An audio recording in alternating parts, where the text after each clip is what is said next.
वैसे welcome back. और ये भी किस्मत की बात है, ये मोहम्मद यूसुफ की हम बात कर रहे हैं, 45वीं 45th अपनी सालगिरह मना रहे हैं कि माशाल्लाह 45 इयर्स ऑफ योर लाइफ में आप इतनी अचीवमेंट्स आप कमा लें कि क्या बात हो कि उसके बाद लिटरली वो कहते हैं ना, वैसे तो एडवाइस यही की जाती है that you can not sit on your laurels कि कुछ कर लिया आपने फिर आगे की सोचो कि आगे क्या करना है। लेकिन जब क्रिकेटर्स कुछ करते हैं ना और क्या ज़बरदस्त करियर होता है तो then they can and they are allowed to, क्योंकि माशाल्लाह क्या उन्होंने अचीवमेंट्स की होती हैं।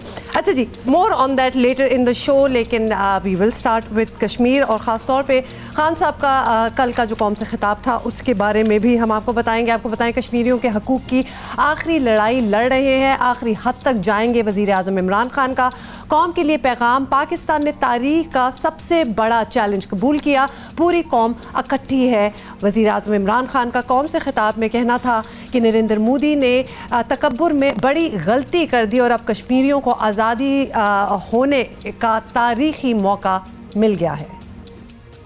मोदी से बहुत बड़ी गलती हो गई। इंशाअल्लाह ये वक्त साबित करेगा कि ये कश्मीर के लोगों के लिए एक तारीखी मौका मिल गया है आज़ाद होने का, इनकी गलती की वजह से। और गलती हुई तकब्बुर में।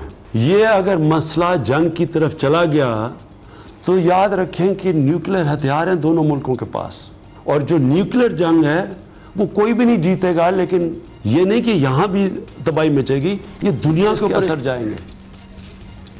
वज़ीर आज़म ने कहा कि इस मसले पर पूरी कौम ने कश्मीर के साथ खड़े होना है। मैं कश्मीर का सफ़ीर बनूंगा और दुनिया में हर जगह इस मसले पर आवाज़ उठाऊंगा। कश्मीर के लोगों को बताना है कि जब तक इंशाअल्लाह उनको आज़ादी नहीं मिलेगी हम उनके साथ खड़े रहेंगे। और जब तक ये जो इजलास नहीं होता 27 सितंबर को न्यूयॉर्क में, उस इजलास तक हमने सब ने बाहर निकल के हफ्ते में एक दफ़ा, इस हफ्ते को जुमे को 12 से 12:30 बजे तक सारी कौम निकलेगी। और आपको बताएं कि उधर नरेंद्र मोदी से मुलाकात के दौरान अमरीकी सदर ट्रंप ने कहा कि पाकिस्तान और भारत अपने मसाइल हल कर सकते हैं, लेकिन वो भी मदद के लिए हाजिर हैं। वज़ीर आज़म ने कहा कि मसला कश्मीर पर सलामती कौंसिल ने पहली बार इजलास बुलाया है। इससे एक बार फिर मसला उजागर हुआ है। हमारी फ़ौज पूरी तरह तैयार है, अब भारत के लिए मुश्किल होगा। आज़ाद कश्मीर में घुसने की गलती करे अगर तो फिर उसे मुँह की खानी पड़ेगी। मौबन ख़ुसूसी बरा इत्तला डॉक्टर फिज़ौस आशिक अवान साहिबा ने हमें ज्वाइन किया है। एक्चुअली क्या स्ट्रैटेजी है, हुकूमत किस तरह से ये मुद्दा मज़ीद आलमी सतह पर उठाने की कोशिश करेगी, क्या टूल्स अपनाए जाएंगे, इन सारी चीज़ों पर बात करते हैं। ज़ाहिर है यहाँ पर एहतजाज तो अपनी जगह। बहुत शुक्रिया डॉक्टर साहबा। डॉक्टर साहबा, वज़ीर आज़म इमरान खान ने वाज़ेह कर दिया कि मोदी का 5 अगस्त का इक़दाम भारत की सबसे बड़ी गलती साबित होगा। अब बात कश्मीर की आज़ादी तक जाएगी। वज़ीर आज़म को लग रहा है कि जल्द इस मसले के मुस्तकिल हल की तरफ जा रही है दुनिया और ख़ित्ता। ना सिर्फ दुनिया के अंदर हम ये बयानियाँ बावर करवाएंगे, कम्युनिकेट करेंगे, मार्केट करेंगे, बल्कि पैरेलल वो तमाम अवेलेबल ऑप्शंस जो हैं वो वज़ीर आज़म पाकिस्तान की ज़ेर सरपरस्ती ये हुकूमत जो है उनको एक्सरसाइज करेगी। उन ऑप्शंस को मार्केट करते हुए दुनिया तक रसाई हासिल करके उनको हिंदुस्तान का असल एक रियासती दहशतगर्द मुल्क के तौर पे जो चेहरा है वो बेनकाब करेगी। और जूँ ये बयानियाँ हिंदुस्तान का दुनिया तक पहुँचेगा, हिंदुस्तान को ज़्यादा अरसा कश्मीर के अंदर जबर के ज़रिए, इस्तेसाल के ज़रिए, फ़ौज के ज़रिए, कर्फ्यू के ज़रिए अब कश्मीरियों की आवाज़ को दबाना नामुमकिन हो जाएगा। और अल्टीमेटली ये बैनुल-अक़वामी प्रेशर और मीडिया में ह्यूमन राइट्स की वायलेशन जो है वो दुनिया को मजबूर करेंगी कि वो मोदी के जबर से कश्मीरियों को निजात दिलाने के लिए वो UN की सिक्योरिटी काउंसिल की जो करारदादें हैं उन पे अमल दरामद को यकीनी बनाएं और कश्मीरियों को उनका हक दिलादियत दें। अच्छा, ये तो आपने बड़ा अच्छा एक्सप्लेन कर दिया। डॉक्टर साहब, एक और चीज़, वज़ीर आज़म ने एक रोड मैप दिया कि मसला कश्मीर को किस तरह पाकिस्तान उजागर करके रखेगा। तो क्या ये सिर्फ हुकूमत पाकिस्तान करेगी या इसमें दीगर कौमी सियासी क़यादत भी साथ होगी? इनसे कोई बातचीत हुई है आपकी? जो अपोजिशन है उसकी यकीनन इस हवाले से एक अहम जिम्मेदारी है और उस रोल को तस्लीम करते हुए हमने जो कोर ग्रुप बनाया, फोकल ग्रुप बना एक, उसमें PMLN की तरफ से सैयद मुशाहिद हुसैन साहब को उसमें मेंबर बनाया, पाकिस्तान पीपल्स पार्टी की तरफ से सैयद नवीद कमर साहब जो हैं उस ग्रुप का हिस्सा हैं और इस हवाले से हमारी मीटिंग्स भी हुई हैं और उन्होंने अपना नुक्ता नज़र भी शेयर किया। तो हुकूमत ये चाहती है कि कश्मीर काज पे हम सब यक ज़ुबान हो के मुकम्मल हम मांगी और यकजहती से दुनिया को मज़लूम कश्मीरियों के साथ खड़े नज़र आएँ। एक चट्टान बन के हम फ्रंट फुट पे खड़े उनके बुनियादी हकूक़ के तहफ़्फ़ुज़ के लिए पूरी कौम सीसा पिलाई दीवार बन के बैनुल अक़वामी सतह पे उनके साथ इज़हार यकजहती करे और यकीनन अपोजिशन उसमें एक अहम कलीदी स्टेक होल्डर है। डॉक्टर साहब ये बताइएगा कि वज़ीर आज़म ने RSS से मोदी की वाबस्तगी और इंतहा पसंदाना ख़यालात की तारीख़ भी बताई इस खिताब में। ज़ाहिर है ये सब दुनिया के सामने पहले भी था, अब मज़ीद उजागर हुआ है। तो मसला कश्मीर का हल आप लोग को लगता है कि मोदी के वज़ीर आज़म रहते हुए मुमकिन है? क्या सोच रहे हैं इस बारे में हुकूमती ज़राए? उन्होंने कहा है कि पाकिस्तान मज़लूम कश्मीरियों के साथ खड़ा है और उनके लिए इस मसले के हल के लिए वो हर हद तक जाएगा और हर ऑप्शंस पाकिस्तान जो है वो इस्तेमाल करेगा और अगर जंग मसलत की गई तो पाक फ़ौज उसके लिए तैयार है। लेकिन चूँकि दो न्यूक्लियर ताकतों के दरमियान कश्मीर एक फ्लैश पॉइंट है तो ये जंग फिर सिर्फ खित्ते के अमन के लिए ख़तरा नहीं बनेगी बल्कि पूरी दुनिया उसकी लपेट में आएगी। तो इससे पहले कि देर हो जाए और हिंदुस्तान का ये ज़ाती यक तरफ़ा मकरू स्यामल जो है वो दुनिया के अमन को ख़तरे में डाल दे तो दुनिया इस हिंदुस्तान के जाबराना इक़दाम को रोके और मज़लूम कश्मीरियों के साथ होने वाली नाइंसाफ़ियाँ और इस्तेसाल को ख़त्म करने में अपना किरदार अदा करे। शुक्रिया, बहुत बहुत शुक्रिया डॉक्टर साहब, आपने हमसे बात की है और डेफिनेटली उम्मीद भी ये है और रोड मैप से भी यही नज़र आ रहा है कि पूरी दुनिया जो है बड़ी अच्छी तरह एटलीस्ट अवेयर हो जाए कि इधर हो क्या रहा है and something need to be done. एक और ओपिनियन लेंगे और कुछ सजेशंस भी लेंगे। साबिक वज़ीर ख़ारजा खुर्शीद महमूद कसूरी टेलीफोन लाइन पे उन्होंने हमें ज्वाइन किया, बहुत बहुत शुक्रिया कसूरी साहब। पाकिस्तान कश्मीर का केस अक़वाम मुत्तहिदा, आलमी अदालत इंसाफ और हर उस फोरम पर लेके जा रहा है जहाँ कश्मीरियों की सुनवाई हो सके। आपके ख्याल में इस डिप्लोमेटिक मुहिम को मज़ीद मौसर कैसे बनाया जा सकता है? कुछ सजेशंस अगर आपके पास हों। अब जो चीज़ हाईलाइट करने की ज़रूरत है डिप्लोमेसी के जरिए, क्योंकि बैनुल अक़वामी बरादरी ने particularly international human rights organisation ने इसका और बड़े बड़े अखबारात ने, थिंक टैंक्स ने नोटिस लिया है तो इसको भूले ना। इसके लिए ज़रूरी यह है एक तो पार्लियामेंट की जो अपनी कश्मीर कमेटी है और उसके अलावा पार्लियामेंट दोनों हाउसेस के जो ऐसे लोग हैं जो कि डिप्लोमेसी में कोई दस्तरस रखते हों उनको बाहर भेजा जाए और मेक श्योर कि दुनिया की जितनी बड़ी पार्लियामेंट्स हैं उनसे डायरेक्ट रब्ता हो। और पार्लियामेंटेरियंस में एक और भी एडवांटेज है कि हर बड़ी पार्लियामेंट, दुनिया की जो बड़ी पार्लियामेंट्स हैं उन तमाम की ह्यूमन राइट्स कमेटीज भी होती हैं तो पार्लियामेंटेरियंस बहुत आसानी से उनको इंटरेक्ट कर सकते हैं और वो हुकूमतें नहीं हैं, हुकूमतों की बड़ी मसलियतें होती हैं। तो पार्लियामेंट की जो कमेटीज होती हैं उनको कन्विंस करना, फिर उसके जरिए मीडिया में उसको लेके आना, ये कश्मीरियों का जो इस वक्त सूरत हाल है, उन पे जो आफत भारत में ढाई हुई है, उसको बैनुल अक़वामी बरादरी का फोकस रखना जो है वो सबसे ज्यादा जरूरी है। वैसे तो गवर्नमेंट ने फैसला किया जिसका खैर मकदम करता हूँ कि हर एम्बेसी में पाकिस्तान डेस्क होगा और फॉरेन ऑफिस में भी डेस्क होगा कश्मीर का। कसूरी साहब, बड़ी आपने कुछ अच्छी सजेशंस भी दी हैं जिन पर ज़ाहिर अमल हो सकता है, बड़ी एप्लीकेबल हैं, लेकिन पाकिस्तान के कई दोस्त ममालिक ऐसे हैं जिनसे मसला कश्मीर पर वैसी सपोर्ट नहीं मिली जैसी हम तवक्को कर रहे थे, या एटलीस्ट जैसी कौम तवक्को कर रही थी। तो ऐसे हम क्या समझें, पाकिस्तान की सफारती नाकामी कहेंगे या और कुछ मामलात हैं दुनिया की पॉलिटिक्स के? नहीं, सफारती नाकामी नहीं है, ये कोई नई बात नहीं है। पहली बात तो ये है कि मजहब की बुनियाद पर न सिर्फ मुसलमान ममालिक में जंगें हुई हैं, और पुरानी बात नहीं कर रहा मैं, अभी हालिया अगर आप अखबार देखें तो ईरान इराक जंग हुई थी, वो शिया सुन्नी भी नहीं थी, वहाँ दोनों ममालिक की अक्सरियत जो है वो शिया है। और हर रोज आप पढ़ रहे हैं कि मुसलमान ममालिक में क्या क्या डिफरेंसेस हैं।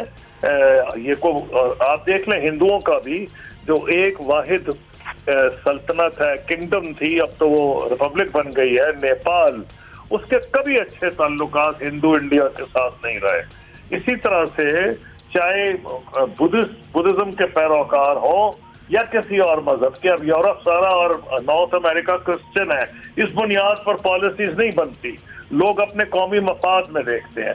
असली इसका हल ये है कि पाकिस्तान की मईशत मजबूत हो, पाकिस्तान में अंदरूनी इत्तेहाद हो।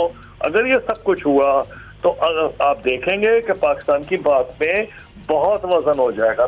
इंडिया दुनिया का 3rd लार्जेस्ट ऑयल बायर है, हिंदुस्तानी नस्ल के बहुत से लोग गल्फ में आबाद हैं, बहुत लोगों ने इन्वेस्टमेंट की हुई है। अच्छा कसूरी साहब, ये भी बताइएगा कि मोदी सरकार के इक़दामात पर सिर्फ पाकिस्तान ही नहीं, भारतीय ऑपोजिशन भी शोर मचा रही है, खुलकर शोर मचा रही है, बैनुल अक़वामी मीडिया भी ऑब्वियसली सवाल उठा रहा है। तो इतना सब होने के बाद क्या हम ये कह सकते हैं कि इस बार कश्मीर पर जो भी होगा वो फैसला कुन होगा और मोदी को उनका वार जो है वो उल्टा भी पड़ सकता है? देखिए, जब आप कहते हैं फैसला कौन होगा, अभी तो देख लें, गलत फहमी की शिकार होने की जरूरत नहीं है।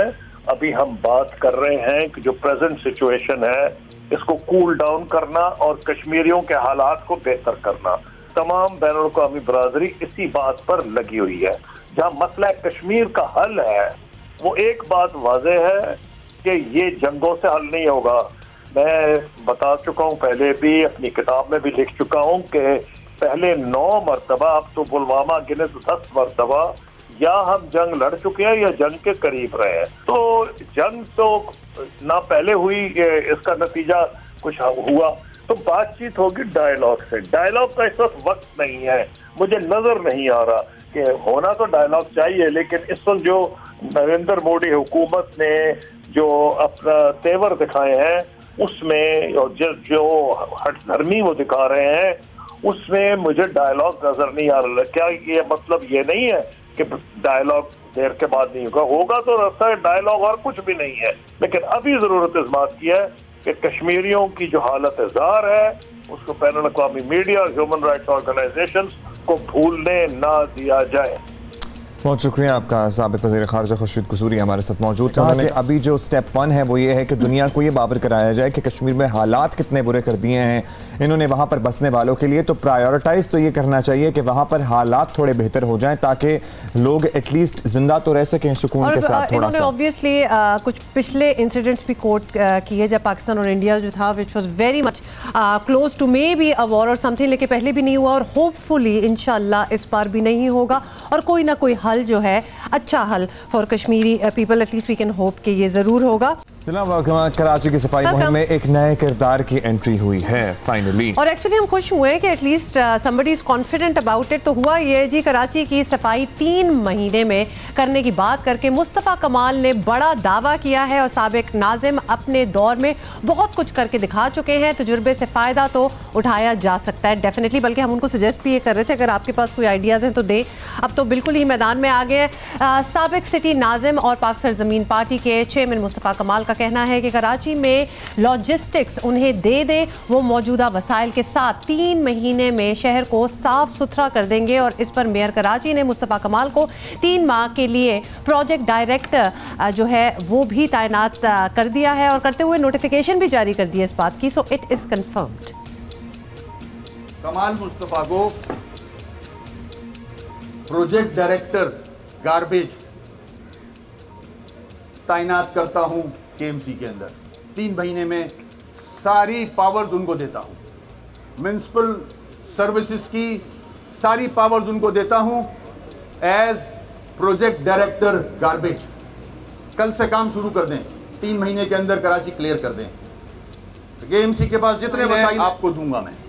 वंडरफुल जी, ये तो बड़े दिल का मुजाहिरा किया। होपफुली अमली तौर पर भी ऐसा ही हो। मुस्तफ़ा कमाल कहते हैं कि वो काम करके दिखाएंगे, लेकिन मेयर कराची को अपनी नाकामी पर मुस्ताफ़ी होना चाहिए। इस इख्तियार को और इस ऑर्डर को पास करके सिटी गवर्नमेंट ने, एमक्यूएम की इस बल्दियाती हुकूमत ने ये साबित कर दिया कि वो नाकाम हो गए हैं। अपने सबसे बदतरीन दुश्मन को ये पावर्स और ये डेलीगेशन ऑफ पावर और ये ओहदा उन्होंने दे दिया है, तो वो नाकाम हो गए। तो अपनी इस नाकामी पे मैं तो चार्ज ले रहा हूं। अपनी वो इस नाकामी पे अगर थोड़ी सी शर्म रह गई है तो वो रिजाइन करे या एमक्यूएम इनसे रिजाइन। अच्छा जी, आपने दोनों साइड्स की स्टेटमेंट सुन ली। आपको बताएं कि शहर कायद पहले ही कचरे के ऊपर सियासत की जद में है। ऐसे में मुस्तफ़ा कमाल ने यह चैलेंज कबूल किया है तो उन्हें अब काम करके दिखाना चाहिए। साबिक वज़ीर बल्दियात सईद गनी ने भी ताउन की यकीन दहानी कराई है। एमक्यूएम और वसीम अख्तर को भी चाहिए कि मुस्तफ़ा कमाल की राह में रोड़े अटकाने के बजाय भरपूर मदद करें, because finally there is somebody who has some experience और वो चाहते भी हैं कि वो कुछ करें और अब तो उनको करना भी पड़ेगा। सो साबिक नाज़िम कराची मुस्तफ़ा कमाल हमारे साथ हैं, उनसे बात करेंगे। शुक्रिया मुस्तफ़ा साहब। मुस्तफ़ा साहब, आपका दावा है कि कराची को 3 माह में साफ किया जा सकता है। सबसे पहले तो यही कि क्या प्लान है, कैसे करेंगे, how would you go about it? इनके डिस्ट्रिक्ट चेयरमैन जहाँ पे एमक्यूएम की हुकूमत है, वो मैं एक से दो दिनों में मैं उसको ले लूँगा उनसे ब्रीफिंग। और as far as municipal services is concern, मैं इन सब का बॉस हूँ। मेरा बॉस जो है वो मेयर है, मैं इन सब का बॉस हूँ। रात दिन काम करेंगे। मैंने अभी ऑर्डर्स कर दिए हैं कि राउंड द क्लॉक 3 महीने तक काम होगा। इमरजेंसी है। 1339 कंप्लेन मैनेजमेंट सिस्टम, ये मैं सिस्टम बना कर गया था अपने ज़माने में, वो अभी बंद कर दिया। उसको रीएक्टिवेट करने के ऑर्डर देता हूँ और इंशाल्लाह ताला जैसे जैसी चीज़ें अनफोल्ड होंगी हम आपके सामने इसको रखते चले जाएंगे। बिल्कुल हम काम, मेरे पास बहुत सारी कॉल्स आ रही हैं तमाम पाकिस्तान भर से, कराची के तमाम जयद लोगों के पास से, बिजनेस कम्युनिटी, स्टूडेंट्स, उलमा हजरात, सब कह रहे हैं कि जो है वो हम आपके साथ हैं। अभी तो मैं सिटी गवर्नमेंट में जो अभी भी अवेलेबल रिसोर्सेज हैं सिटी डिस्ट्रिक्ट गवर्नमेंट में, जो कि सिटी डिस्ट्रिक्ट और उनकी यूनियन काउंसिल में, उन सबको मैं बरूए कार लाऊंगा। इंशाल्लाह आपको चेंज नजर आएगा। अच्छा Mustafa Kamal sahab, of course we will wait to see इंशाल्लाह कि बहुत अच्छा ही होगा, but this is the confidence that we are looking for कि कोई ओनरशिप तो ले कि मैं कर सकता हूँ और फिर इंशाल्लाह करके दिखाए। अच्छा ये बताएं कि इस शहर को ऑब्वियसली सफाई का एक ऐसा निज़ाम चाहिए कि शहर एक दफ़ा साफ होकर दोबारा गंदा ना हो, एटलीस्ट इतनी जल्दी गंदा ना हो, तो कचरा बाकायदगी से उठाया जाता रहे, उसकी एक जगह हो जहाँ वो फेंका जाए। शहरी हुकूमत कहती है कि इख्तियारात मिले बगैर ये मुमकिन नहीं। आप ऐसा निज़ाम किस तरह बना सकते हैं, ज़रा कुछ एक्सप्लेन करें। तीन स्टेप्स करने पड़ेंगे इसके लिए, बिल्कुल मरबूत। सबसे पहले तो बाकिरदार लोकल गवर्नमेंट के नुमाइंदों, बाकिरदार इसलिए कि जो आज जिस किरदार के लोग हैं इनको तो आप अगर लंदन का भी मेयर बना देंगे इख्तियारात देके, तो ये लंदन को भी लालू खेत और लियारी बना देंगे 6 महीने में। वहाँ भी कचरा पड़ा होगा, वहाँ भी गटर लाइनें बह रही होंगी। तो किरदार सबसे अहम है, किरदार वाले लोग सिटी के ओहदेदार हों, उस इलेक्टेड लोग हों, नंबर 1। दूसरा काम ये कि शहर में 5 गार्बेज ट्रांसफ़र स्टेशन, जो कि मास्टर प्लान में मैं जब बनाकर गया था तो उसकी जगह मख्तस हुई हुई हैं, उसके ऊपर प्रोविंशियल और फेडरल गवर्नमेंट जो कि आज मदद करने के लिए तैयार है, और उसको ये कहना है कि भाई तुम कचरा ना उठाओ, तुम ये गार्बेज ट्रांसफर स्टेशन बना दो। क्या काम है उस गार्बेज ट्रांसफर स्टेशन का? वो ये काम है कि शहर की किसी भी जनरेशन पॉइंट से कचरा कुंडी से उसका डिस्टेंस हर कोने का 15 से 20 मिनट का होगा। अभी का जो डिस्टेंस है कचरा कुंडी से लैंडफिल साइट का, वो 6 घंटे का है। जाने और आने में 6 घंटे लग जाते हैं, 3 घंटे जाने में, 3 घंटे आने में। तो 15 मिनट का डिस्टेंस होगा जहां से गार्बेज जनरेशन पॉइंट से solid waste GTS transfer station वो फेंक कर आएंगे, वहां पर मशीनें लगी होंगी, सेग्रीगेशन होगी, वहां पर जो रिसाइकिल होना है मटेरियल वो रिसाइकिल में जाएगा, जो वेस्ट होना है वो पैक होकर रात में जब शहर सो रहा होगा वो फिर वहां से उठाकर जीटीएस से उठाकर लैंडफिल साइट में वो फेंक कर आएंगे। ये तरीक़ेकार है दुनिया भर का। तो दूसरा स्टेप ये कि जीटीएस 5 लोकेशंस पे जीटीएस बनाना शुरू कर दें, मैकेनाइज्ड जीटीएस बनाना शुरू कर दें। और तीसरा स्टेप ये है कि सिंध गवर्नमेंट अपना ये जो सॉलिड वेस्ट मैनेजमेंट बोर्ड उसने बना रखा है, इसको फौरन से बेशतर कानून साजी करके इसको एबॉलिश करे और तमाम इख्तियारात और वसाइल डिस्ट्रिक्ट गवर्नमेंट के मेयर को नहीं, डिस्ट्रिक्ट चेयरमैन को नहीं, बल्कि यूनियन काउंसिल लेवल पर लेकर जाएं, यूसी के लेवल पे, जहां पर एक यूसी चेयरमैन अपने काउंसलर के साथ रहता है जिस गली मोहल्ले में, उस मोहल्ले के यूसी चेयरमैन के पास ये इख्तियारात वसाइल जब आप दे देंगे तो मोहल्ले वालों को पता होगा कि भाई हमारे यहाँ कचरा उठाने की जिम्मेदारी और पैसे इस आदमी के पास हैं, वो उसका अपना घर भी वहीं पर होगा, वो अगर काम नहीं करेगा सही तो लोग उसका एहतसाब करेंगे, अकाउंटेबल करेंगे। Seems like you have a plan, Mustafa साहब। अब ये बता दीजिए कि वो सब लोग जो सब मशीनरी और सब तरीक़ाकार इख्तियार करना चाहते हैं, यही सब तो मौजूदा हुकूमतों के पास भी है। आपने जिन चीज़ों का तस्करा किया, फिर वो कराची को क्यों नहीं साफ़ कर पाए? आपके पास क्या ऐसी गीदड़ सिंगी है जो आप कर पाएंगे, लेकिन आपके पास भी वही इख्तियारात, वही मशीनरी, वही लोग होंगे, आप कर देंगे और वो नहीं कर पाए? इसलिए कि उनकी नीयत नहीं है, उनकी नीयत पैसे कमाने की है, उनकी नीयत जो है वो करप्शन करने की है। जो उनकी नीयत और जो उनका अमल है वो उस पर 100% कामयाब हैं। उनकी नीयत नहीं है, उनकी ओनरशिप नहीं है, वो सिर्फ और सिर्फ झूठ बोल रहे हैं और इन इख्तियारात और वसाइल को अपनी ज़ात के लिए इस्तेमाल कर रहे हैं। वो जिस दिन इस कौम के लिए, शहर के लिए, लोगों के लिए इस्तेमाल करना शुरू करेंगे, सफाई शुरू हो जाएगी, लोगों को नज़र आना शुरू हो जाएगा। इसलिए मुझे हराम नहीं कमाना, मुझे ये वसाइल पे अपने लिए इस्तेमाल नहीं करने। मेरा ईमान है कि इंशाअल्लाह ताला अल्लाह ताला की मदद से सब कुछ हो जाएंगी चीज़ें सारी। बहुत बहुत शुक्रिया। मुस्तफ़ा कमाल हमसे बात कर रहे थे। He has some ideas. Again ideas तो आ ही जाते हैं, इनका कॉन्फिडेंस है जो नज़र आ रहा है, because he has work there, उन्होंने ये संभाला हुआ है सिस्टम पहले, तो अब he feels that he could perhaps do a better job. We are all rooting for anybody who could do a good job in Karachi का कचरा उठाने के लिए। बहुत ज़्यादा उम्मीदें नहीं बांध के बैठूंगा यहाँ पे। मैं तो किसी को, anybody, I will encourage anybody जो कि लिटरली ये बीड़ा उठाए कि भाई ये हम करके करेंगे और लेकिन रियलिस्टिक होना अपनी जगह। हमारी तमाम बेस्ट विशेस मुस्तफ़ा साहब के लिए। We hope and pray that वो जो दावा कर रहे हैं वो कर पाएं, लेकिन काम मुश्किल है, इतना आसान नहीं है। अभी हम आगे बढ़ेंगे और मैं भी शायद जनाब, she is going to places, she is doing some great work. बच्चों की पढ़ाई के लिए बहुत इंटरेस्ट ले रही हैं, बहुत से वो काम कर रही हैं जो एक पब्लिक फिगर को करने चाहिए, क्योंकि उन्हें शोहरत, पैसा सब कुछ मिल जाता है, उसके बाद वो how do they give back to the society and the country which has made them a star, वो बहुत इंपॉर्टेंट होता है। और एक और चीज़ उनको शायद अंदाज़ा नहीं था कि उनके ये काम करने से एक और चीज़ ऑटोमेटिकली हो जाएगी। बहुत से लोग जो उंगली उठा रहे थे ना कि इनको तमगा इम्तियाज़ क्यों मिला है और वेदर शी डिजर्व्ड इट और नॉट, वो सारे अब मुड़ना स्टार्ट हो गए। They are all like changing their mind about it कि वाकई she deserved it and she is proving it as well. Superstar and there are so many other superstars in the country, particularly male superstars जो बस अपना काम करते हैं और बस बैठ जाते हैं, अपने घर वापस जाकर सो जाते हैं। लेकिन मेरा ख्याल है महविश एक एग्जाम्पल हैं उन सब लोगों के लिए कि this is how stars behave now, this is how they act now. लेकिन हम किसी को क्रिटिसाइज नहीं करेंगे क्योंकि हर किसी का अपना अपना टाइम आता है जिंदगी में व्हेन दे फील के अब हमें कुछ करना है तो इट्स ओके। कुछ लोग पहले कर लेते हैं, कुछ लोग बाद में कर लेते हैं, एज लॉन्ग एज कुछ करें जरूर। अच्छा जी, महविश हयात की बात हम क्यों कर रहे हैं? बाहर तो हॉलीवुड तो बहुत अरसे से चेंज हो गया था। अच्छा, महविश ने किया क्या बताया ही नहीं आपने। अदाकारा महविश हयात ने अपनी हालिया ट्वीट में बॉलीवुड को इंतहा पसंदाना पॉलिसियों और दोगलेपन पर बात की है। दीगर सोशल मीडिया सारिफीन की तरह महविश ने भी आलिया भट्ट की नई फिल्म के एक गाने के बारे में लिखा कि ये गाना दरअसल जुनैद जमशेद के गाने गोरे रंग का ज़माना की चोरी करके बनाया गया है। महविश हयात ने लिखा कि एक तरफ बॉलीवुड पाकिस्तानी गाने चोरी कर रहा है तो दूसरी जानब पाकिस्तान के खिलाफ नफरत फैलाने से भी बाज नहीं आता।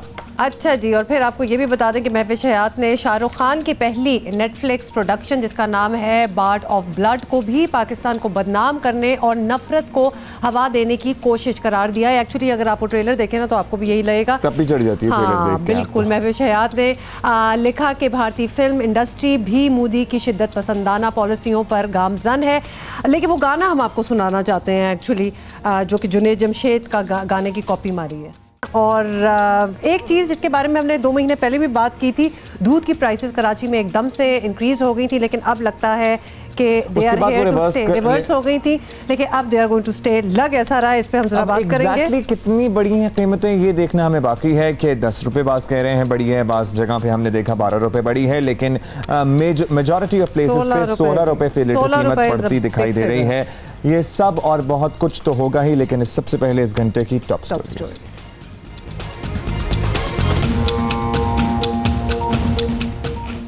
कराची में दूध की कीमत में 16 रुपए फी लीटर तक का इजाफा। दूध फरोश मनमानी कीमतों पर दूध बेच रहे हैं, आवाम परेशान, सरकारी हुक्काम सिर्फ कागजों में नोटिस लेने तक महदूद।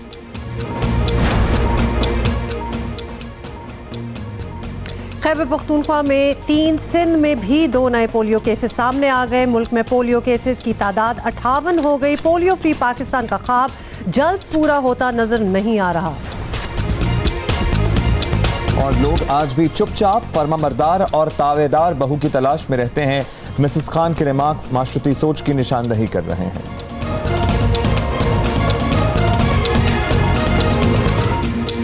अहम इशू पे बात करना चाहते हैं जिसका ताल्लुक मेरे से, आपसे, सबसे है। पर्टिकुलरली जिस घर में बच्चे ज़रा ज़्यादा हैं, उस घर में दूध की कंजम्पशन बहुत ज़्यादा होती है, तो वो तो बहुत परेशान हैं। कराची में दूध बेचने वालों ने खुद से कीमतों में फ़ी लीटर की तकरीबन 16 रुपए का इजाफा कर दिया है। हुक्काम हस्ब मामूल एक दूसरे का मुंह देख रहे हैं, एक्शन ना जाने कब होगा। कमिश्नर कराची इफ्तिखार शिलवानी ने शहर में दूध की कीमत में दुकानदारों की जानिब से अज खुद इजाफे का नोटिस लिया है, लेकिन ये नोटिस भी बस वैसा ही नोटिस है जो कागजी कार्रवाई तक लिया गया है।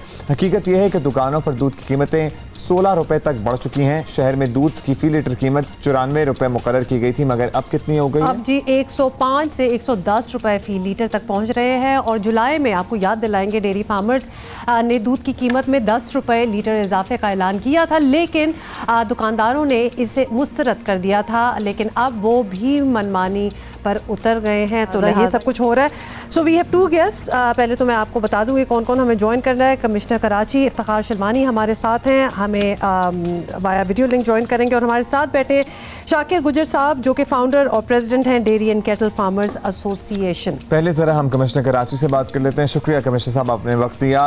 इफ्तिखार साहब, कराची में दूध के सरकारी निर्ख तो जाने क्या है, लेकिन दूध 110 रुपए से कम नहीं मिल रहा है। कीमत में ऐसा इजाफा एकदम से कैसे हो गया? कोई आपको खबर हुई, कुछ आपने सोचा, कुछ किया?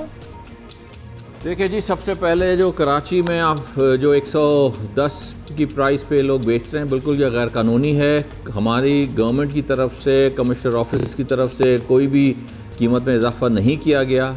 ये इन्होंने अपनी तरफ से यकतरफा तौर पे आज से 2 महीने पहले भी किया था, अब भी किया है। और हमने तमाम डिप्टी कमिश्नर्स और एसीज और प्राइस मजिस्ट्रेट्स को ये ऑर्डर दिए हुए हैं कि इस पर चेक करें और इनके खिलाफ कानूनी कार्रवाई की जाए प्राइस कंट्रोल एक्ट के मुताबिक। शिलवानी साहब की बात तो हमने सुन ली, लेकिन बात यह है कि कराची में एक तमाशा सा लगा रहता है और सरकार के मुकर्रर करदा नरखों पर दूध वगैरह शायद ही किसी को नसीब होता हो। तो क्या आप लोगों ने सज़ा और जुर्माने का कोई निज़ाम बनाया है कि जिसकी वजह से किसी को ऐसी जुर्रत ही ना हो कि वो अपनी तरफ से, अगर तो ये हो रहा है, अपनी तरफ से बढ़ा देते हैं प्राइसेस? अब इसमें जी आप देखें कि इनका जो एक मुतालबा है कि हमारा जो है आप प्राइस इसकी बढ़ाई जाए, इसका एक तरीक़ेकार है जो इनको हमने बताया हुआ है कि अगर इनको कोई चीज़ महंगी मिल रही है तो उसका हमें एक तो सबसे पहले एक डॉक्यूमेंट्री प्रूफ होना चाहिए और वो थर्ड पार्टी के थ्रू होना चाहिए। अब ये खुद ही बेचने वाले अपना केस कहते हैं, यू कांट बी अ जज ऑफ योर ओन कॉज। आप अपने तौर से हमें नहीं बता सकते कि जी आप हमारी ये चीज़ बढ़ गई, आप इसकी कीमत बढ़ा दें। उसका बाकायदा थर्ड पार्टी एवेल्यूएशन होगी और उसमें जब हमें पता चलेगा कि ये चीज़ हुई है और ये वाकई बड़ी है तो इसको फिर हम एनालाइज़ करेंगे। और फिर लेकिन आजकल के हालात में मैं नहीं समझता कि जब इतनी महंगाई है कि हमें दूध की कीमतें बढ़ानी चाहिए। किसी और शहर में इस लेवल की नहीं है, तकरीबन सिवाय एक शहर के, मेरे ख्याल में कोयटा के, तमाम शहरों में तकरीबन यही 90 के करीब कीमत है और कराची की कीमत 110 तकरीबन हम नहीं होने देंगे। और अगर किसी ने गैर कानूनी तौर पे की तो उनके खिलाफ कानूनी कार्रवाई। कमिश्नर साहब आप क्लियर कट कह दिया कि ऐसा आप तो नहीं होने देंगे, और जो भी 90-94 रुपए से ज़्यादा कीमत पर दूध बेच रहा है वो गैर कानूनी तौर पर ये हरकत कर रहा है। और लेकिन तरीका भी बता दिया कि अगर ऐसा होना है तो there is a way to go about it. यही हम बात भी कर लेते हैं। शाकिर गुजर साहब भी हमारे साथ हैं। गुजर साहब, ये नॉर्मल प्रैक्टिस है, मतलब पहले भी हमने आपसे बात की है, जुलाई में भी इस किस्म का हुआ था, बट दैट वाज रिवर्स। तो अब बिल्कुल नो टर्निंग बैक कि ये बढ़ गया है 16 रुपए या 10 से 16 जितने भी बढ़े हैं, और ये इसी तरह रहेगा। असल में जी सबसे अहम बात तो ये है कि मैं और आप ये समझ लें कि दूध की कीमतों का ताल्लुक मेरी आपकी ख्वाहिशात से नहीं है, वो इनपुट से मुंसलिक है।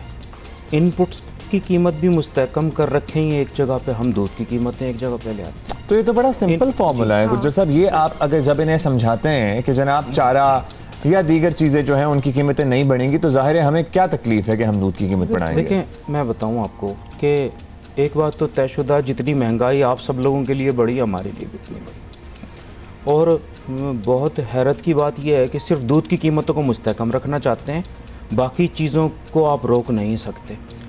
तो एक चीज़ की कास्ट ऑफ प्रोडक्शन 110 रुपये फी लीटर, ये कहें मैं 85 रुपये लीटर दूँ तो मैं कहाँ से दूँ और क्यों दूँ?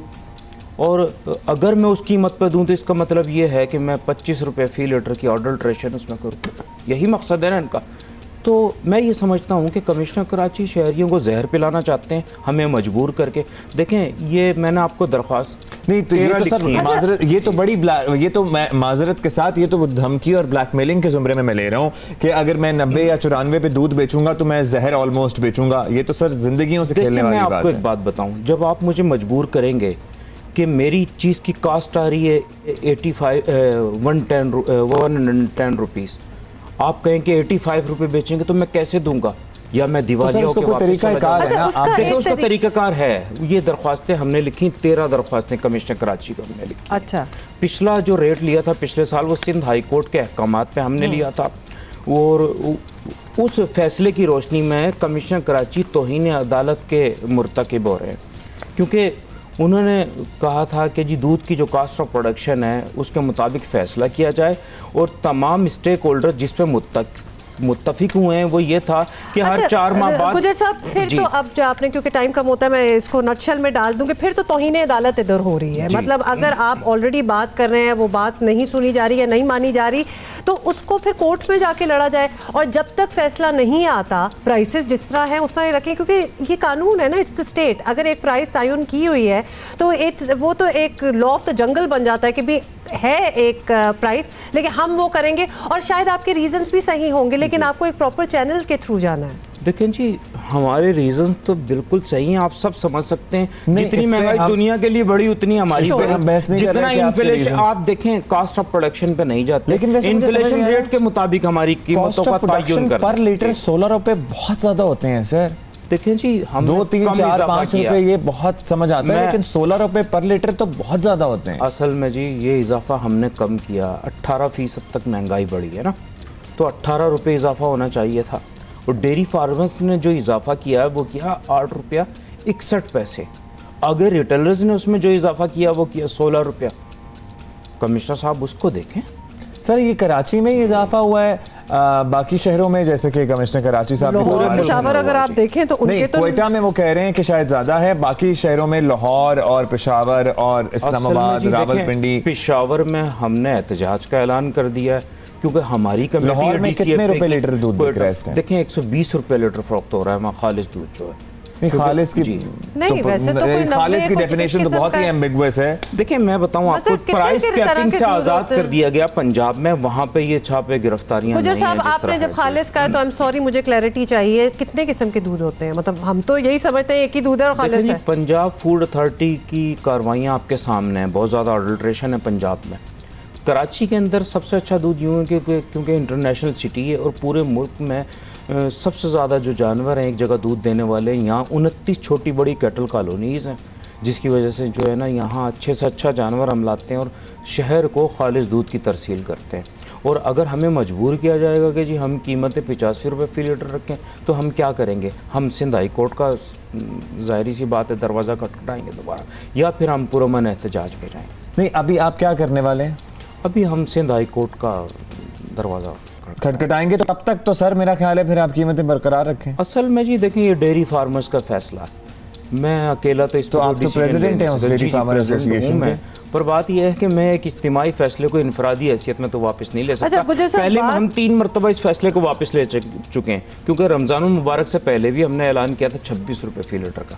रमज़ानुल मुबारक के एहतराम में जब कमिश्नर साहब ने हमसे कहा तो हमने उसे वापस ले लिया था। अच्छा, अदालत, अब अगर आप कह रहे हैं कि वही रूट आपने जाना है, तो अगर फैसला आपके अगेंस्ट आता है तो क्या करेंगे? फैसला अगेंस्ट आ नहीं सकता ना, हकाइक, शवाहिद और मेरिट की बुनियाद पे आला अदलिया फैसले फिर इस बात पे तो फिर आपको रुक जाना चाहिए था कि फैसला तो आने देते। फिर अगर आप इतने असल में जी अभी तो हम गए नहीं ना कोर्ट हम जाएंगे। पहले हमारा काम था हम कमिश्नर साहब का दरवाजा खटखटाएं, जैसे अदालत वहां से कुछ नहीं होने वाला, आपको लगता है कुछ नहीं हो सकता? कमिश्नर साहब रीजनिंग क्या देते हैं कि आपकी कॉस्ट ऑफ प्रोडक्शन नहीं बढ़ी, वो ये कहते हैं। 13 जुलाई को कमिश्नर साहब ने कहा था कि हमने स्टेट बैंक ऑफ पाकिस्तान को लिखा है, वहां से जवाब आ जाएगा 17 जुलाई को। नहीं, आपको क्या कहते हैं कि जी आपकी कॉस्ट ऑफ प्रोडक्शन नहीं बढ़ी, आप गलत बात कर रहे हैं? आपको क्या तस्लीम करते हैं कि कॉस्ट ऑफ प्रोडक्शन बढ़ी है, हम हकाइक और शवाहिद। लेकिन उन्होंने अभी तो यही कहा कि सिर्फ ये कराची में ज्यादा मसला हो रहा है, बाकी तो क्वेटा के अलावा कहीं दूध इतना महंगा नहीं बिक रहा। देखिए, मैं आपको एक बात बताऊं, जो पंजाब है उनके मज़ाफ़ात में चारा उनका अपना है,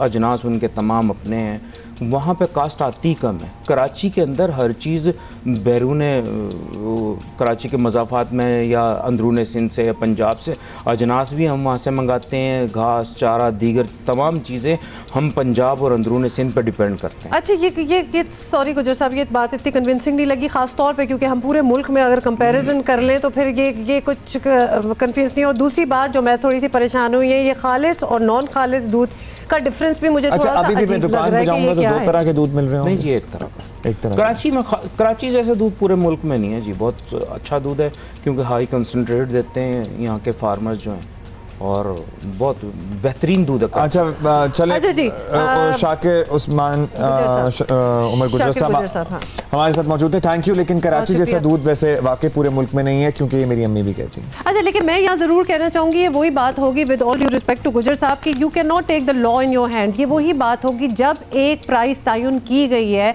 और आपको नहीं वो भा रही है, आपको लगता है कि वो अनफेयर है, तो फिर जाके fight your case in the courts. उससे पहले करना इज रॉन्ग। और फिर अगर आप पूरे मुल्क का कंपैरिजन लें तो फिर आपको उसके साथ चलना चाहिए। महंगाई तो पूरे मुल्क में हुई है। ये बहुत सारी दरखास्तें इन्होंने कमिश्नर साहब को लिखी हुई हैं। मेरा ख्याल है कमिश्नर साहब और इन सब लोगों को एक बीच का रास्ता निकालना चाहिए।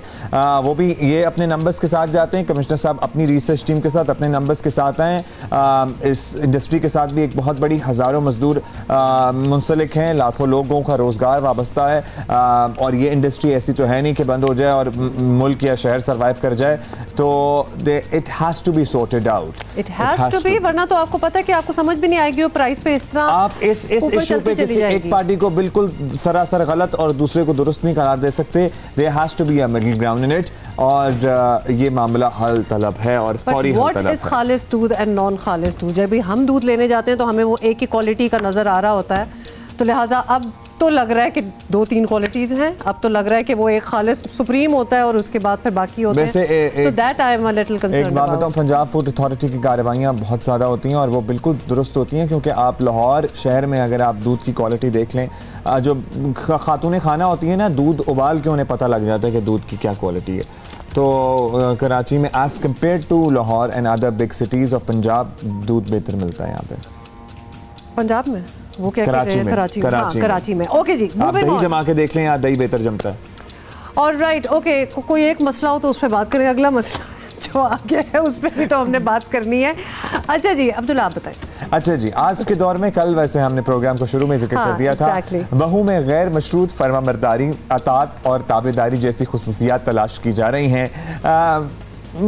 मुझे लगता है कि खुसूसियात हर इंसान में होनी चाहिए, सिर्फ बहू में नहीं। लड़के लड़कियों में ज़ाहिर है बड़ों का ताबेदार होना चाहिए, फरमाबरदार होना चाहिए, रिश्तों का पास रखना चाहिए। हम शायद अब सिर्फ अल्फाज के चुनाव की वजह से इस मामले को कंट्रोवर्शियल बना रहे हैं। लड़की खुद क्या चाहती है, लेकिन इसको भी मलूज़ खातिर रखना चाहिए। उसके घर वाले भी नहीं समझ रहे हैं। हम लड़कियों के घर वालों की इस वक्त बात कर रहे हैं। एट टाइम्स वो भी लड़की की साइड नहीं ले रहे होते हैं और उसकी ख्वाहिशात और उसके जज्बात को महसूस करने से लिहाजा कल आपको पता है कि हमारे शो पे मिसेस खान आई हुई थी और वो भी हमने इसलिए बुलाया था कि क्योंकि वो कहीं और कुछ कह चुकी थी and we just wanted clarity क्या मिलनी थी, वो तो और कन्फ्यूजन थोड़ी सी बढ़ गई। तो मिसेस खान के रिमार्क्स माशरे की मंजर कशी कर रहे हैं और माशरे को सुधारना चाहिए डेफिनेटली। अब इसीलिए मैं ये सारी बातें आप लोगों से नहीं करना चाह रही थी और अब्दुल्ला को कह रही थी, क्योंकि I am sorry I have to state it here कि कल जब हमने ये शो किया उसके बाद हमें इमेंस फीडबैक आई, इतनी ज़्यादा फीडबैक आई। लेकिन देखिए हम दो लोग बैठे हुए हैं ना, इधर से ही आपको एक बात करनी है कि इधर से ही आपको एक एग्जाम्पल और सैम्पल ऑफ सोसाइटी मिल जाएगा। हम दो लोग एक ही बात कर रहे हैं, सारे नेगेटिव कमेंट्स मुझे आए हैं, इनको नहीं आए। मतलब कभी कभार ऑनेस्टली हम इधर बैठ के मैं सोचती हूँ और बहुत से हमारे साथ जो पब्लिक फिगर खवातीन हैं वो भी यही सोचती हैं कि भाई हम इक्वल बातें करते हैं लेकिन सारी बैकलैश खवातीन और लड़कियों को क्यों आती है, ये भी एक सोचने वाली बात है। सोशल मीडिया अब्यूज का 100% खवातीन ज़्यादा शिकार रहती हैं। कल क्या कहा था मिसेस खान ने, जरा हम आपको रिमाइंडर के तौर पर दिखाना चाहते हैं।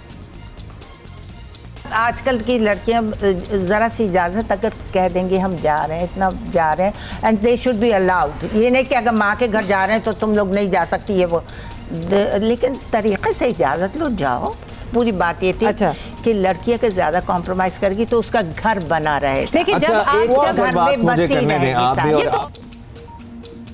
So there you go। अच्छा जी, ये इस पे हम मजीद बात नहीं करेंगे, लेकिन हमारी गेस्ट हमें ज्वाइन कर चुकी हैं। अच्छा, I really have a problem with one thing। ये जो हम आजकल की लड़कियां ये हम जो एज अ सब्जेक्ट इसको ट्रीट करते हैं ना, और पर्टिकुलरली जब ख़वातीन इसे एज अ सब्जेक्ट ट्रीट करती हैं तो उससे मुझे थोड़ी सी तकलीफ होती है ज़रा। और बहुत आपने बड़ी ज़बरदस्त आपने बात की है, because even from the backlash point of view मैं आपको एक बात बता दूं, एक जगह तो आप बैकलैश ये देते हैं कि जी आप अपने आप को लड़की क्यों कह रही हैं, आप तो अंकल आंटी दो अदर बैठे हुए हैं, इस किस्म की बातें होती हैं, फाइन मान गए, कोई no hard feelings no problem. जब इस किस्म की बातें होती हैं तो आप आजकल की लड़की बना देते हैं हमें, भाई अब तो लड़की नहीं थे, हम तो आंटी थे। तो लिहाजा आप डिसाइड कर लें कि आप लोगों ने करना क्या है, not all of you, some of you। अच्छा चलें छोड़ें। अल्लामा इकबाल की बहू, सुप्रीम कोर्ट के साबिक जज जावेद इकबाल की अहलिया और PTI के मौजूदा सेनेटर वलीद इकबाल की वालिदा, हमने कितनी अचीवमेंट्स आपको बता दी हैं। इनकी नासिरा जावेद इकबाल साहिबा हमारे साथ हैं, वो खुद भी एक कामयाब वकील हैं, लाहौर हाई कोर्ट की जज भी रह चुकी हैं। बहुत बहुत शुक्रिया नासिर साहबा, आपने हमें ज्वाइन किया है। ऑब्वियसली बात तो बड़ी लंबी चौड़ी है, यकीनन आप भी फॉलो कर रही होंगी। आप एक बहू भी रहीं, फिर आप सास भी बनी, इस दौरान ज़माना काफ़ी बदला है। और क्या आपने अपनी बहुओं के लिए वही मयार और शराइत मुकर्रर किए जो कि आपके ज़माने में राइज थे और which you had to perhaps adhere to? जब मेरी बहू आई तो मैंने उसको घर भी ले दिया। मैंने कहा भाई तुम अलहदा रहना चाहो तो तुम अलहदा रह लो, ताकि तुम्हें कोई अपनी मर्ज़ी का हर काम करो। वो कहने लगी नहीं मैंने तो यहीं रहना। तो फिर मैंने उसको ऊपर एक अलहदा हिस्सा बना के दिया जिसका दाखिला भी अलहदा है, आना जाना वो जो अपनी जी में आए करे, ना मेरे काम में उसकी मुदाखलत है ना उसके काम में मेरी मुदाखलत है। तो मैं समझती हूँ इस तरीके से ज़िंदगी जो है बड़ी अच्छी गुजर जाती है। अच्छा, आपने तो कहा कि नो इंटरफेरेंस को मद्देनज़र रखते हुए ज़िंदगी गुजारेंगे तो बेहतरीन गुजरेगी, लेकिन ये भी बता दीजिए कि वक्त बदलने के साथ साथ हर शोबे में बड़ी तब्दीलियाँ आती जा रही हैं। ये तो आपकी एक मिसाल थी, हम जनरल पॉपुलेशन को इस पैराए में नहीं नाप सकते। आजकल कल भी हमने देखा कि लोग कामयाब शादी की ज़मानत ऐसी लड़की को समझते हैं जो बिला चूं चरा ग़ुलामों की तरह, पता नहीं ये लफ्ज़ इस्तेमाल करना चाहिए या नहीं, लेकिन हमने बाज़ घरों में ऐसा देखा है, घर के काम में जुटी रहती हैं, बहुएँ आती हैं तो काम वालियों की छुट्टी करा दी जाती है, ये भी देखा है। माशरे में ये सोच क्यों नहीं बदल पाई है? कम से कम शहरी आबादी में काफ़ी ज़हनियत लोगों की बदल गई है। अब वो चाहते हैं ऐसी बहू घर में आए जिसके पास कोई पेशा वराना सलाहियत भी हो, तालीम याफ्ता भी हो, अगर कोई मुलाजमत करना चाहे तो वो करे, और घर के जो मेयार है उसको बेहतर बनाने के लिए उसकी काविश हो। तो ऐसी सूरत में जो आपने सूरत हाल बताई है वो तो देहातों में अभी है, और मैं समझती हूँ कि ये हमारी शहरी ख़वातीन का ज़िम्मा है कि वो देहातों में ख़वातीन को बताएं कि उनके हकूक़ क्या हैं और उनके फ़राइज़ क्या हैं। और ख़वातीन के अलावा जो ये है आपके ज़राए अबलाग, ख़ास तौर पे रेडियो, ये तो हर घर में दाखिल है, चाहे वहाँ पे बिजली हो या कोई और सहूलत ना हो, क्योंकि जो मोबाइल फ़ोन है, कोई ऐसा देहात नहीं है जिसके हर घर में मोबाइल फ़ोन ना हो। तो हर मामले में जो घरेलू ख़ातीन हैं वो जानती हैं कि क्या हो रहा है। ये जो रुझान है, और ख़ासतौर पे मिसेस खान भी जो बात कर रही थी, बड़े शहरों में देखें तो ये बदलता जा रहा है, लेकिन अगर गांव देहात में देखें तो वहाँ अभी भी इस किस्म की तवक्कुआत होती हैं, एक्सपेक्टेशंस होती हैं। और उनका ये भी कहना था कि वहाँ की ख़वातीन को भी एम्पावर करना है, उनको भी बताना है कि क्या तुम्हारे राइट्स हैं, क्या तुम्हारे हकूक़ हैं। परहैप्स इस एलिमेंट को ज़रूर बीच में डालें कि they are not aware that the world have moved on, और उन लोगों के कितने राइट्स हैं और कितना कोई डिमांड कर सकती है। टीवी नहीं है वहाँ पे तो स्मार्टफोन तो अब गांव देहात में सब जगह मौजूद है। There are many avenues, information देने के लिए तो बहुत एवेन्यूज होते हैं। जी बिल्कुल, thank you so much for waiting for us. Nasir साहिबा, ये भी बताइएगा कि अब हमें माशरे से ये सोच दूर करना है। ऑब्वियसली जो हम बातें कर रहे हैं, आप जैसी खवातीन हमारे लिए एक मॉडल है, लेकिन हमें एक आम औरत को भी यकीन दिलाना है कि उसे भी तमाम हकूक मिलेंगे। ये कैसे मुमकिन है? अभी आपने जिक्र तो किया है, लेकिन माशरे में ये तब्दीली लिटरली कैसे आ सकती है? शहरी माहौल में तो तब्दीली काफ़ी हद तक आ चुकी है। मैं समझती हूँ इसमें ख़वातीन की काविश भी शामिल है, और इसमें जो रियासत है उसने भी को मदद की है, और हमारे जो हैं कुरानी अहकामात उसमें भी ये है कि ख़वातीन को वो हिस्सा मिलेगा जो उन्होंने कमाया, मर्दों को वो मिलेगा जो उन्होंने कमाया, और जो ख़वातीन हैं दुनिया और आखिरत में उन्होंने अपनी जवाबदेही खुद करनी है। और हर शख्स चाहता है कि घर की जो है ख़ातून वो कुछ ना कुछ उसका हाथ बटाए। तो शहरों में तो बहुत तब्दीली है, और जैसे मैंने अर्ज़ किया, देहातों में अगर तब्दीली नहीं है तो तब्दीली लाने के लिए हमें ज़राए अबलाग जो है वो इस्तेमाल करने हैं, ख़ास तौर पे टेलीफ़ोन के ज़रिए, रेडियो, उसमें हर बात समझाई जा सकती है। ख़वातीन को उनका शऊर बढ़ेगा तो वो खुद हालात में तब्दीली लाएंगी। बिल्कुल, बहुत शुक्रिया आपका जस्टिस नासिरा जावेद इकबाल साहबा। ख़वातीन को ख़ुद अपने हालात में तब्दीली लाना होगी, और ये किस तरह मुमकिन है जब शऊर बढ़ेगा। और for that you have to speak up. बोलेंगे नहीं तो फिर कोई समझेगा भी नहीं, और अपनी बात किसी को समझाना, किसी को कन्विंस करना बड़ा मुश्किल हो जाएगा। और बोलने का मतलब ये नहीं है कि आप लड़ें या बदतमीजी करें। यही इन्फॉर्मेशन ऑब्वियसली, मतलब इट्स ऑल लिंक। जो इन्फॉर्मेशन जिसकी हम बात कर रहे हैं, बेशक आप हमारे शो के तवज्जुह से सुने, रेडियो पर सुने, अपने स्मार्टफोन्स पे देखें, लेकिन आपको वो आवाज़ मिल जाएगी, वो इन्फॉर्मेशन मिल जाएगी जिसकी आपको ज़रूरत है। So please talk amongst yourself as well. Pakistan cricket में क्या हो रहा है? मिसबाहुल हक शायद पाकिस्तान क्रिकेट टीम के नए हेड कोच भी होंगे और चीफ सिलेक्टर भी। सो ही गेट्स लेकिन जैसे ये ऐलान हुआ ना, उसके बाद से मैंने देखा है कि कुछ तनकीदी ट्वीट्स या मैसेजेस भी आना शुरू हो गए थे। कुछ आए थे मैसेजेस, ये हम बात करेंगे कि लोग इसको कैसा ले रहे हैं, ये तजर्बा कैसा रहेगा, देखने वाली बात है। पाकिस्तान क्रिकेट बोर्ड ने ऐलान किया कि मिसबाहुल हक ने क्रिकेट कमेटी के रुकन की हैसियत से इस्तीफ़ा दे दिया है।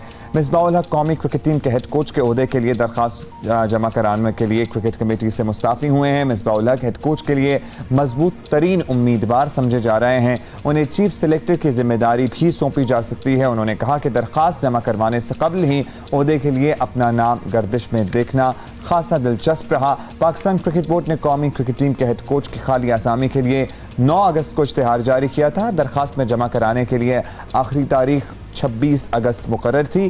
पीसीबी कौमी क्रिकेट टीम के हेड कोच की तैनाती का अमल सितंबर के आगाज में मुकम्मल कर लेगा। नुमाइंदा जियो न्यूज़ फैज़ान लखानी हमारे साथ हैं। फैज़ान के ओपिनियंस भी होते हैं और इनको पता भी होता है कि क्या हो रहा है, क्या नहीं हो रहा। फैज़ान, कैसा आपको ये लग रहा है कि Misbah as head coach and chief selector? देखिए, हेड कोच इससे पहले भी सिलेक्शन कमेटी में अपनी इनपुट देते रहते थे, बट ये एक पहला तजुर्बा हुआ कि head coach direct selection committee को भी हेड करेंगे। बट जो सीक्वेंस बने और जिस तरह बात हो रही थी कि बहुत ज़्यादा तनकीद हो रही थी, वो जो सीक्वेंस ऑफ इवेंट्स बन गए कि मिसबाहुल हक पहले एक क्रिकेट कमेटी का हिस्सा था जिससे उन्होंने कल रिजाइन किया। उसी क्रिकेट कमेटी ने ये रिकमेंडेशन दी कि मिकी आर्थर का कॉन्ट्रैक्ट रिन्यू नहीं होगा, और अब मिकी आर्थर को रिप्लेस करने के लिए मिसबाहुल हक जो उस कमेटी में थे, तो ऑलरेडी कुछ सवाल हो गए। मे बी ये इसमें हकीकत ना हो कि मिसबाह के जहन में पहले से ऐसा हो कि मैंने इसको ही रिप्लेस करना, जब भी उस कमेटी की रिकमेंडेशन ऐसी आई। बट सीक्वेंस ऑफ इवेंट्स ऐसे बन गए कि इस पे एक सवाल हो गया कि कहीं एक कॉन्ट्रोवर्शियल कॉन्फ्लिक्ट ऑफ इंटरेस्ट के सवाल आ गए। But as we speak Misbah इस वक्त एक अच्छे ऑप्शन साबित हो सकते हैं। मिसबाह के साथ साथ और भी बड़े नाम है जो इस दौड़ में है, जैसे डीन जोन्स का नाम आ रहा है। डीन जोन्स ने अप्लाई किया और डीन जोन्स ने तो विलिंगनेस भी शो की कि वो पाकिस्तान में रहकर पाकिस्तान टीम के साथ काम करना चाहते हैं। इस्लामाबाद यूनाइटेड के लिए 2 टाइटल्स जितवा चुके हैं, तो वो भी एक अच्छा ऑप्शन है। कॉर्टनी वॉश है जिन्होंने अप्लाई किया, तो कुछ अच्छे कोचेस भी है, बट मिसबा का रोशन इम्कानात किसके हैं जरा? मिसबा के ही फिलहाल एज बी स्पीक है कि फिर ये लोग कहते हैं कि जनाब सारा करियर इनका शानदार करियर रहा है, there is nothing that we can take away from him, लेकिन जाहिर है डिफेंसिव पॉलिसी उनकी स्ट्रैटेजी बड़ी मशहूर थी कि जरा डिफेंड करते हैं, जरा पीछे रहते हैं, जरा बैकअप में रहते हैं। खेलते थे उस वक्त सिचुएशन क्या होती थी टीम की?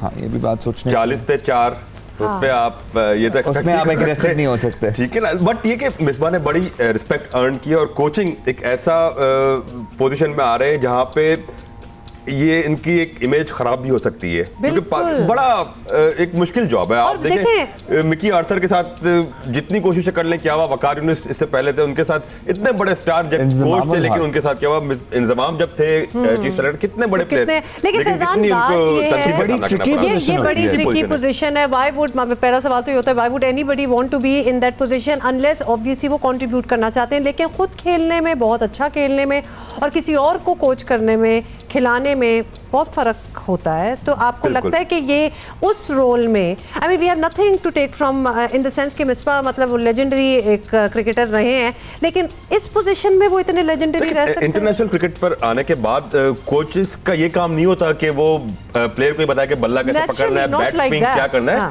कोच की जिम्मेदारी होती है टीम स्ट्रेटजी डिजाइन करना, टीम का प्लान बनाना कि किस तरह टीम को खिलाना है, और कप्तान के साथ मिलकर एक डिसीजन मेकिंग का किरदार अदा करना, कप्तान को गाइड करना, बीइंग सीनियर प्लेयर, क्योंकि तमाम जो प्लेयर्स इस वक्त टीम में मौजूद है वो मिसबा के सामने से, और मिसबा लास्ट सीजन तक खुद एक्टिव प्लेयर रहे, तो मिसबा को ये आइडिया बहुत अच्छी तरह है कि किस प्लेयर को किस तरह यूटिलाइज कर सकते हैं यहाँ पर। तो एक ही एडवांटेज तो होगा, उनको मॉडर्न डे क्रिकेट का भी पता है, गो के जिस तरह अब्दुल्ला ने बात की कि वो बड़े डिफेंसिव थे, बट इसका मतलब ये नहीं कि उनको इस दौर की क्रिकेट का नहीं पता, इस दौर के क्रिकेट का भी पता है। और जहां आपने डिफेंसिव की बात की तो टेस्ट की तेज तरीन सेंचुरी का भी world record, not all great players are great coaches. हाँ, ऐसा भी है, यही तो हम बात कर रहे हैं, यही बात कर रहे थे हम अभी। एक होता है प्लेयर जो नेचुरल प्लेयर होता है, और एक होता है जो मेहनत करके प्लेयर बनता है। जैसे नेचुरल प्लेयर जैसे आपके जावेद मियादाद साहब थे, मियादाद साहब बहुत अच्छे प्लेयर थे, बट वो एक एज ए कोच इतने इफेक्टिव साबित हुए। बट जिस तरह मिसबा ऊपर आए, बिल्कुल अपनी एक लड़के एक जगह बनाई, तो उनको एक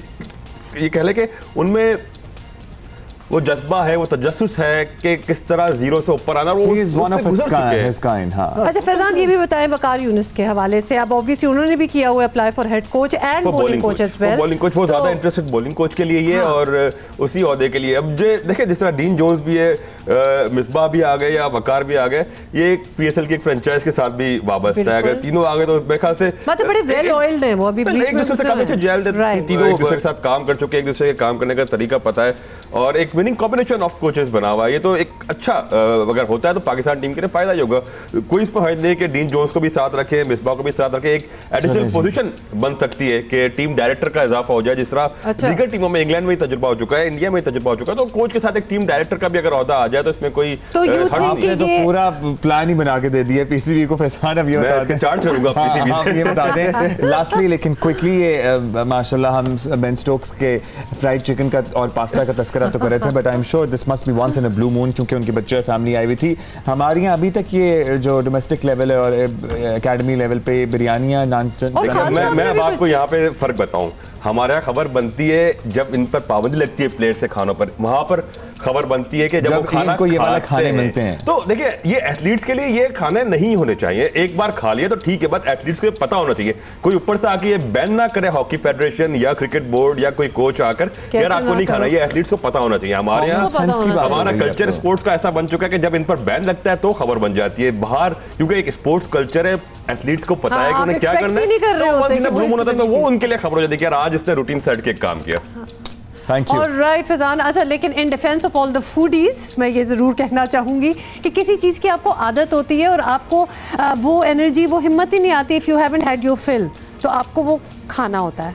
मुझे भूख लग रही है, ब्रेक के बाद मिल लेते हैं। अच्छा जल्दी से please, there are so many interesting weddings going on, तो हम कैसे हो सकता है कि हम शादियों की बात ना करें। हमारे स्टार्स, हमारे इन्फ्लुएंसर्स, हमारे public figures are getting married, entertainment industry हो या स्पोर्ट्स इंडस्ट्री हो, तो बड़ी शादियां हो रही हैं भाई। जनाब इमाद वसीम की शादी हो गई और साथ ही कल हमजा अली अब्बासी का वलीमा भी था। सो दोनों की तस्वीरें देखते हैं, दोनों की शादी की बात करते हैं। अब पहले आप कौन सी शादी दिखाएंगे? पहले आप दिखाइएगा हमजा अब्बासी एंड नेमल खाबर की शादी। ये तो थी बारात यानी निकाह जिस दोपहर को हुआ, उसके वेन्यू की फुटेज। अच्छा, ये बाय द वे जो ये वेन्यू है ना, ये अगर आप you are familiar with Islamabad, तो ऊपर पीर सुहावा पे एक रेस्टोरेंट है मुनाल, उसके साथ एक और रेस्टोरेंट है, ये उसको पूरा बुक करा के इन्होंने शादी की। इट इज स्टनिंग, खूबसूरत व्यूज है वहाँ। Yes absolutely. और आपको पता है कि दोनों हैं भी इस्लामाबाद से, तो उनके लिए तो बहुत ही खूबसूरत होगा कि एक फेमिलियर सेटिंग में शादी हो रही है। ट्रू। एंड शादी का जोड़ा क्या है? अच्छा, शादी के जोड़े की सिचुएशन ये है कि ये इनकी मदर का जोड़ा था, जो कि इन्होंने अपनी अम्मी का इन्होंने जोड़ा पहना और उसको ऑब्वियसली थोड़ा सा उन्होंने रीस्टाइलाइज कर दिया। ये बाय द वे लड़कियों, for people who are getting married, लड़कियों ये ट्रेंड पिछले 2-3 सालों से चल रहा है। और एक्चुअली ट्रेंड मैं ये क्या कहूँगी, डोंट यू गाइज रिमेंबर जब हम भी छोटे होते थे, अम्मी की शादी के जोड़े निकाल के उस वक्त पकड़ लेते थे तैयारी के, भाई जब भी शादी होगी तो ये कपड़े पहने जाएंगे। And I think Nemal also did that. अच्छा, वलीमे की है कोई तस्वीर हमजा के? तो वो भी दिखाइएगा बाद में, लेकिन कल वलीमा था। इमाद की शादी भी दिखाइएगा। अच्छा, इमाद वसीम, एग्जैक्टली वो क्यों भूल रहे हैं हम? जनाब इमाद की शादी भी हुई और they look very nice together as well. Very nice. अच्छा, ये भी इनका भी कल वलीमा था। अच्छा, 2 इस्लामाबाद, ये भी इस्लामाबाद में हुई है ना? हाँ। If I am not wrong, yes. तो लिहाजा 2 बिग वलीमास इस्लामाबाद में हो रहे थे और कुछ लोगों को, बिल्कुल जी, मैंने कुछ लोगों को देखा कि वो इधर से उधर स्विच भी कर रहे थे कि एक ये DGISPR भी आपको नजर आ गए हैं, वेरी प्रोमिनेंट। ये नईमुल हक भी साहब भी नजर आ रहे हैं, if I am not wrong. सामने असद उमर साहब भी थे और ये हमारी क्रिकेट टीम, सरफराज तो आपको सामने नजर आ ही रहे हैं। So there were lots of people और जिन्होंने दोनों शादियां अटेंड की। आपको पता है कभी कभार ऐसा करना पड़ जाता है, we have done that too, कि आपको हाजिरी तो लगानी होती है। तो मैंने इस पिछले जुमे को भी ऐसे ही किया था। हाँ, एग्जैक्टली। मगर ट्रैवलिंग में बड़ा टाइम वेस्ट होता है। कराची में पर्टिकुलरली अगर आपने 2 शादियां 2 डिफरेंट मकामात पे अटेंड करनी है, इस्लामाबाद तो ज़रा छोटा है, तो मेरा ख्याल है कम्यूटिंग का टाइम बच जाता होगा। हाँ, इनफैक्ट ये 2 होटल्स जो मुझे नजर आ रहे हैं ये बहुत पास है। नहीं, कैन यू इमेजिन वो वैले लाइन और वो कितना रश होगा उधर, रोला होगा। अच्छा जी, अभी आगे बढ़ेंगे और एक अहम मामला, खैबर पख्तूनख्वा समेत मुल्क के कई हिस्सों में पोलियो के खात्मे के लिए खुसूसी इंसदाद पोलियो मुहिम शुरू हो गई है और मुहिम के पहले रोज़ ही खुश आइंद रद्द अमल मिला है। ये मुहिम सिंध में भी जारी है, लेकिन इसकी कामयाबी के लिए सिंध हुकूमत की तवज्जो दरकार है। सिंध से भी पोलियो के केसेस मुसलसल रिपोर्ट हो रहे हैं। गुज़श्ता रोज़ पोलियो से मुतासरा पेशावर के इलाके माशो खेल में पोलियो मुहिम का इफ्तिताह करने के बाद वज़ीर आज़म की फोकल पर्सन बराए इंसदाद पोलियो बाबर बिन अता ने कहा कि इस इलाके में अप्रैल में पोलियो कतरों के हवाले से मनफी प्रोपेगेंडा किया गया था। बाबर अता ने पोलियो वैक्सीन के खिलाफ ड्रामा रचाने वाले शख्स नज़र मोहम्मद को भी पोलियो के कतरे पिलाए। रही देख लें। कोई स्कूल है माशू खेल का जहाँ पे 22 अप्रैल को पोलियो के खिलाफ वो एक ड्रामा रचाया गया कि किस तरह वो किया गया। और नज़र मोहम्मद साहब जो हैं, जो एक आलमी शोहरत याफ्ता शख्सियत हैं, इस वक्त वो हमारे साथ हैं और उन्होंने अब पब्लिकली आपके सामने देखा कि ख़ुद बच्चों को कतरे पिलाए और सूबाई हेल्थ मिनिस्टर और मैंने ख़ुद भी इनको कतरे पिलाए।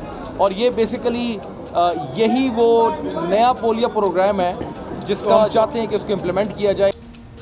Very interesting. बाबर बिन अता हैज जॉइंड अस।